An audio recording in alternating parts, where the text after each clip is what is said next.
Hello and welcome back to another episode of Finklecast.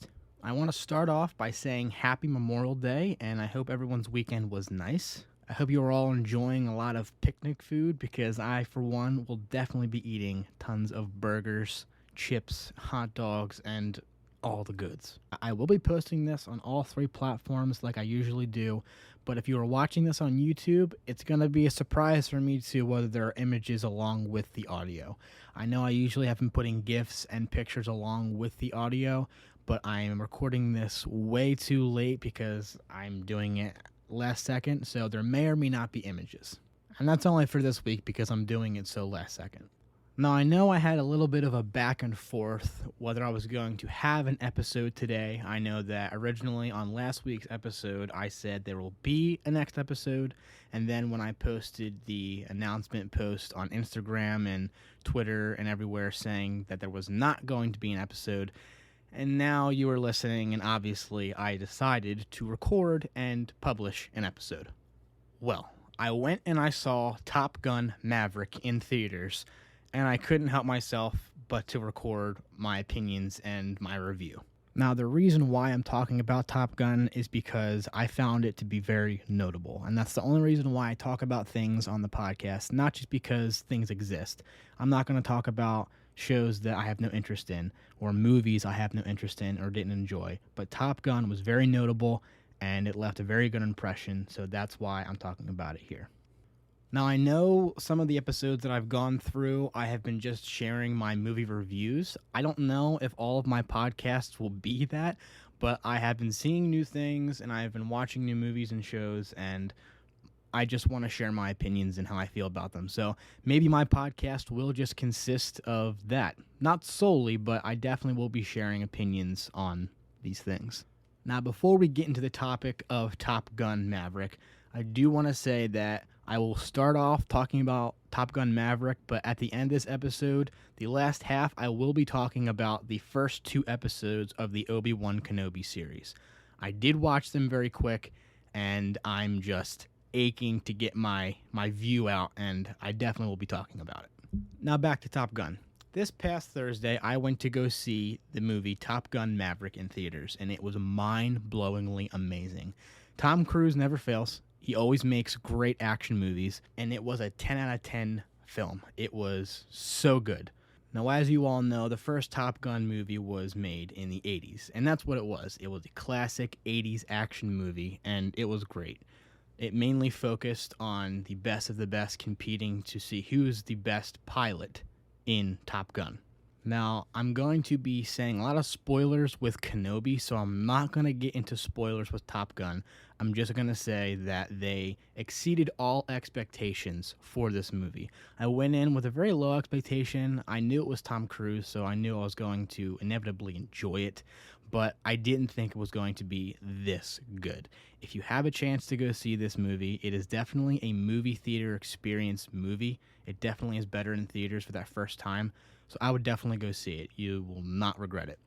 And like I just said, the first Top Gun movie is a really good classic movie, but this second one is just so much better, a better storyline, and a better action film altogether. I just don't know how Tom Cruise does it, but he just, with age, continues to be one of the best actors in action films, and he continues to make some of the best movies out there. An announcement, actually, that the Mission Impossible 7 movie is coming out next year in July, and another Tom Cruise movie, and I'm just excited. He made Top Gun Maverick an amazing movie, and I'm sure anything else that he makes will be just as great, if not better.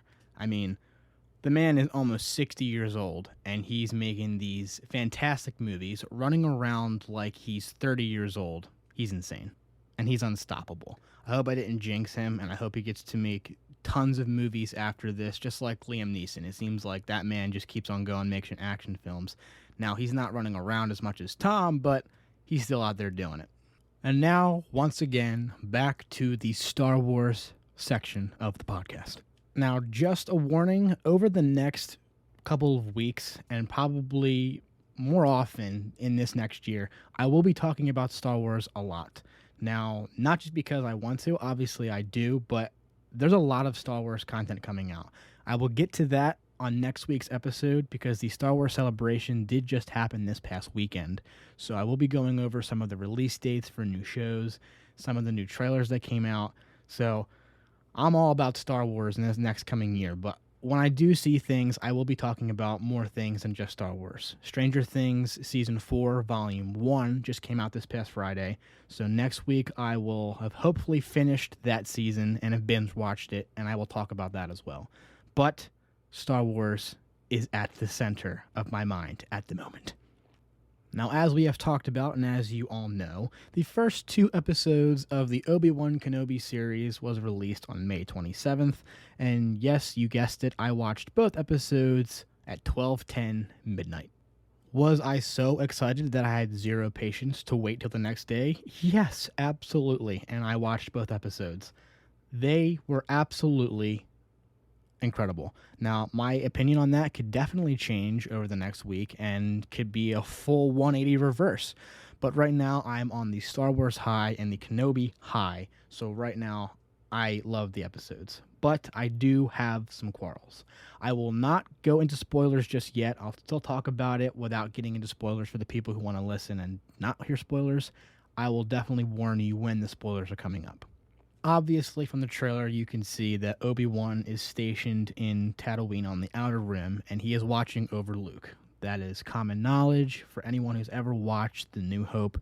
He has been watching him since Revenge of the Sith.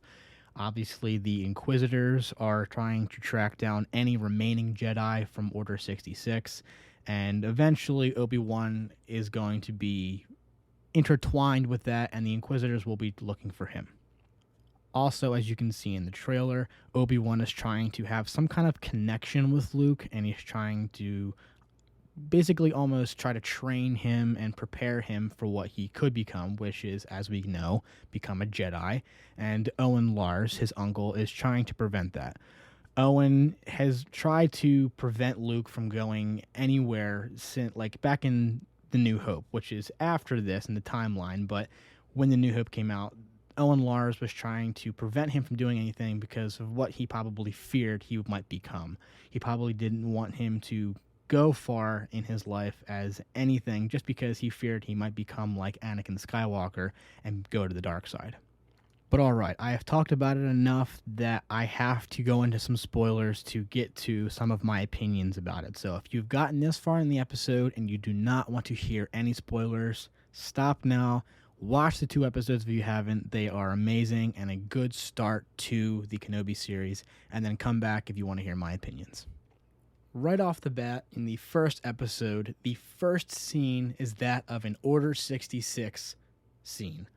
I almost imploded with excitement. You see a master training some Padawans, and then 2 stormtroopers come into the room, and she just wipes them out. And then she's trying to lead the Padawans through the Jedi Temple, and you see the entire Order 66 playing out as it does in Revenge of the Sith.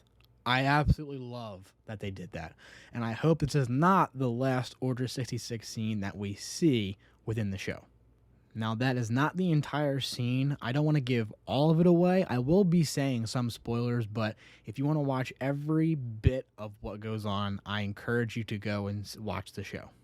Basically, I'm just here to give you that little taste of the show and a couple spoilers here and there, so you want to go and watch it yourself. As the episode continues, they show the life of Obi-Wan and how he's working on Tatooine while also keeping his distance from Luke and keeping undercover that he is actually still a Jedi. He's kind of abandoned the entire idea of him being a Jedi to keep himself safe. And then there's another scene where he is asleep, and I loved this scene. It's exactly what I wanted to see when I talked about last week. He is having a nightmare. He's basically having PTSD from battling with Anakin. Absolutely loved it. You get the vibe that he is suffering, that he is suffering from losing Anakin. He still thinks that Anakin is dead at this point. He doesn't know that he's alive. He thinks that he killed him. So he is having nightmares of the battle on Mustafar and everything that had transpired at the end of Revenge of the Sith. Continuing on, the Inquisitors finally arrive on Tatooine because there is another Jedi that is on Tatooine that they actually know about. They do not know that Obi-Wan is there, and they're trying to track him down. The Grand Inquisitor does not look that bad. I think the camera angles are actually not doing him justice, and that's why in the trailer he had a melon head. In Star Wars Rebels, the Grand Inquisitor had a very slim head, and he just looked weird in the trailer. But in the show, when they show him at different angles, it looks better. And the character, I don't know the actor who's playing the Grand Inquisitor, but whoever's playing him, it doesn't sound like Jason Isaacs, but it sounds very good. He's doing his own take on it, and it still sounds really good as the Grand Inquisitor, and he sounds evil. It's great. This is also the first time you see Reva, or as in the show they call her Reva, I guess that's how it's pronounced, and you get to see her help track down the Jedi. They find the Jedi, he escapes, and things go on from there. And it seems that Reva is not their favorite Inquisitor. The Grand Inquisitor does not really like her. I guess she's a little too headstrong. She's too eager, and the Grand Inquisitor feels like that could be a liability, and it's a danger to them. And the rest of the first episode is just setting up the series. It's just showing how Obi-Wan has a very repetitive life on Tatooine. He's been doing this for 10 years. He's just watching over Luke from afar. He finds a toy and he leaves it for Luke, and then Owen Lars gives it back. Owen Lars is not happy with Obi-Wan's presence at all. He fears that he's jeopardizing Luke just by being there. He feels that if he does connect with Luke, he'll train him, and as you saw in the trailer, he'll end up being like Anakin, and Obi-Wan will fail Luke. So Owen just wants Obi-Wan to keep his distance completely. And I think that's why within this series, Obi-Wan is able to just leave, because he does leave Tatooine in this series, as it was shown in the trailer. And it's I guess maybe he feels that he is safe with Owen, because Owen doesn't want to have him around anyway. The last thing in the first episode that was actually quite a surprise was that they introduced Leia Organa at 10 years old. She is living with the Organas on Alderaan, and they show her as a young girl and living a life of a child. She seems to have some intuition. I don't know if she's using the Force or what they're trying to imply that she's able to do, but she's very good at reading people and how they think and what they're feeling, and that's kind of cool. I'm curious to see what they're going to do with Leia. I hope they don't focus a lot of attention on her. Now, I guess they're going to have to, because within the second episode, that is what happens. In the first episode, at the end, she is kidnapped, and Senator Organa reaches out to Obi-Wan and asks for his help. Obi-Wan declines him right off the bat. He says, I have to stay here. I have to watch over Luke. I am not the Jedi you used to know. And then Senator Organa shows up on Tatooine and asks Obi-Wan a second time in person, hey, I need you to go and find Leia. She's been kidnapped. So Obi-Wan ends up at the end of the first episode leaving. He leaves, and he is going to go and try to track down Leia. Now, it seems that Reva is using this to bring Obi-Wan in. In the first episode, they showed that Reva is really looking for Obi-Wan. She really wants to find him. My initial first thought was, is this personal? I feel like that would have been a better, road to go down. A personal vendetta against Obi-Wan. But it's not. It seems like she's just trying to find Obi-Wan so she can raise in the ranks of the Empire and raise her status as an Imperial Inquisitor. So she's not really looking for him for any personal gain, except the gain of getting a higher rank. Now moving on to episode 2, he enters this new planet or system. I think it is called Dayu, and it's a very, Corellia look from the Solo movie. And it seems like a really cool planet. I enjoy it. And he's tracking down Leia, and it's just a trick from Reva to bring in Obi-Wan. He's going through areas, he's talking to other people, and he's trying to find Leia. And actually, while he's walking around trying to track down Leia, he hears a voice. And you hear the voice of none other than Boba Fett. And first, I'm thinking, oh my gosh, it's Boba Fett. But then you see the clone helmet, and my mind exploded. I'm like, oh my gosh, this is Captain Rex. It wasn't Captain Rex. Maybe it still is. This guy looked really washed up. He had a beard. He looked really old. It could be Captain Rex, and maybe he'll come back later in the series. We don't know. I'm hoping it is, but it seemed just like an old clone. And for a second, Obi-Wan looked taken back, like, wait a minute, what is this? Is this Rex or just a random person? I don't know what his thought process was, but he looked confused. And then he gave the clone some money and went on. Finally, he finds where she's at, and they trick him. He knocks some people unconscious. There's a little bit of a scuffle. He can hold his own. He's a little weaker because he hasn't tried to do any of these action moves in 10 years. He's getting a little older, and he holds his own. He ends up finding Leia. And this one scene, actually one of a few scenes in this episode, really bothered me. They had this entire chase where Leia just realized, wait a minute, he lied to me about something, I'm going to run away. And that's because now there's a bounty on him. Reva called out a bounty for all the bounty hunters to find Obi-Wan, and they're trying to track him down. And that was against the Grand Inquisitor's will. He did not want her to do that. He wanted her to stay back. They don't like her. The Inquisitors don't like her. She's too extra, and in my opinion, I feel like she's going to be too extra for me too. The character is just not my favorite. So while Obi-Wan is chasing Leia through this entire system, the bounty hunters are finding him, shooting at him, and he's trying to protect himself and Leia while he's running after Leia. It was a little bit of an extra scene. It wasn't enough to damper the whole episode. It was whatever. And I guess Leia's going to be the focus of this show alongside Obi-Wan and I guess now Reva. He's going to protect her and he's going to save her. And I guess that's kind of cool because in The New Hope, she knows of Obi-Wan and she goes, "Help me, Obi-Wan Kenobi. You're my only hope," the classic line. So I guess there had to be a time where they met, or maybe she only heard of him, but now they're kind of tying that together. And of course, while he's running through, Reva's on the rooftops like she's in the trailer, and she's trying to run after Obi-Wan as well. At the end of the episode, Obi-Wan and Leia are on a cargo ship, and they're trying to leave. Now, here's where it gets a little weird. Reva finds out where Obi-Wan is, and she's talking to him while he's hiding. And she goes, "He'll want to see you." And she says that Darth Vader, Lord Vader, wants to see you. And you see his face kind of like flicker a little bit, like, wait a minute, what? I thought he was dead. Because he knows that Anakin is Vader. And he's actually one of the few people in the galaxy that knows that he is Vader because he saw the security tape in Revenge of the Sith.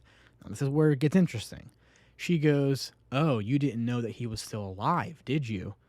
"Yes, I know that Anakin is Lord Vader, and he wants to see you. He's been looking for you for 10 years. Why would she know that he is Lord Vader? Why does she know that Anakin is Darth Vader? Nobody knows that. And that she just knows that? The Grand Inquisitor doesn't know that. No, Darth Sidious and, Obi-Wan actually knows that, and Yoda. But the thing is, in the comics, now obviously the comics are just being thrown to the side here, because in the comics or anything else, when anybody found out that he was Darth Vader killed them.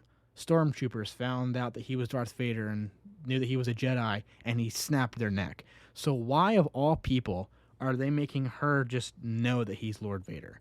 Obviously, I'm not going to get too upset about it because there's still 4 episodes left of the series, so we have to just see what's going to happen. I hope they kind of turn it around, have a good explanation for why she knows, and hopefully it's not going to ruin it. But then next, the Grand Inquisitor comes into the cargo ship where she is trying to track down and find Obi-Wan where he's hiding. And he tells her to step aside, that he is going to take care of it, and to watch and learn. And while he steps forward, she gets her lightsaber and just stabs the Grand Inquisitor in the gut. Big spoiler, what the heck was that? It didn't make any sense. And now, I guess they're doing it for the pure fact they're going to get everyone's mind spinning. Is he a clone? Is this not the real Inquisitor? Is he just going to heal? Because obviously, he doesn't die by her hand. He dies in the Star Wars Rebels series by Kanan Jarrus. So there's no way she could have just killed him. If so, then they're just changing the whole storyline, and they're changing things, and the continuity is just a mess. She tells the Grand Inquisitor, "You don't think I was going to let you take this from me?" and then Obi-Wan escapes with Leia. The episode ends with Obi-Wan's face, and I liked this scene. He realizes that Lord Vader's alive, and he's kind of like, he's freaking out. He's having a panic attack almost, and then the episode ends. And that's that right there is what I want to see. I want to see him have some fear, because the last he heard and the last he saw, Anakin was burning alive on Mustafar from lava. So he thinks he's dead up until this point. And it's okay that she mentioned Lord Vader, but I don't think that she should have mentioned that she knows. In my opinion, it's just kind of odd, but hopefully they explain it. I hope we get to see Darth Vader in the next episode. I don't want them to show it towards the end. I want them to show Darth Vader soon. I want to see things with Anakin. I want to see him in the bacta tank. And actually, I didn't mention this, in the episode after Obi-Wan is having his little mini panic attack at the end, they do show Anakin in the bacta tank with the mask on. I wanted to see that, and they delivered. I'm so happy about it. I really, really hope they show more Order 66 scenes, and I hope there's just so much more, and I hope they go above and beyond and just make this such a great show. I hope they don't do anything else that's just gonna make you think, why? Like, why did you do that? And I'm guessing that the Grand Inquisitor was just a clone. They have the cloning capabilities. I don't know how long after. I know this is 10 years after. I don't know if Kamino is still up and running or if they still have the cloning tech. Maybe it was just a clone and he's on a different mission somewhere else. Or maybe they're just going to heal him. We'll see what happens. Now, I know this is the longest episode I've had, but I just had so much to get off my chest about the 2 episodes of Kenobi, and I just had to go a little bit longer this time. I thank you all for listening in. I will catch you guys next week. Have a wonderful holiday, and I will see you on the next Finklecast.